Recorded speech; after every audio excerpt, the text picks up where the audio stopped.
নামাজ নতুন কোনো ইবাদত নয়, রোজা নতুন কোনো ইবাদত নয়, হজ নতুন কোনো ইবাদত নয়, যাকাত নতুন কোনো ইবাদত নয়, লা ইলাহা ইল্লাল্লাহ জিকির নতুন কোনো ইবাদত নয়, সুবহানাল্লাহ আস্তাগফিরুল্লাহ এগুলো নতুন কোনো ইবাদত নয়।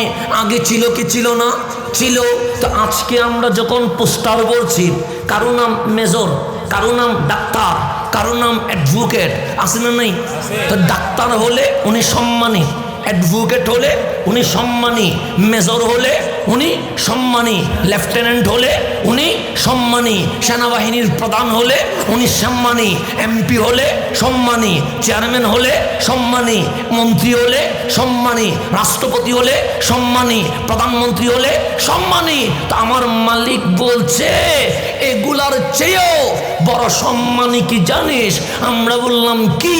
মালিক বলে কুনতুম খায়রা উম্মাহ, তোদের সাথে যখন আমার নবীর সম্পর্ক হয়েছে এসেছিস সবার পরে, কিন্তু দামি হয়েছিস সবার উপরে। আমাদের চেয়ে দামি আর কেউ আসেনি। কুনতুম খায়রা উম্মাহ, আমাদের চেয়ে বড় ভালো উম্মত, শ্রেষ্ঠ উম্মত, সম্মানী উম্মত, বেমেসাল উম্মত এই জমিনে আর কেউ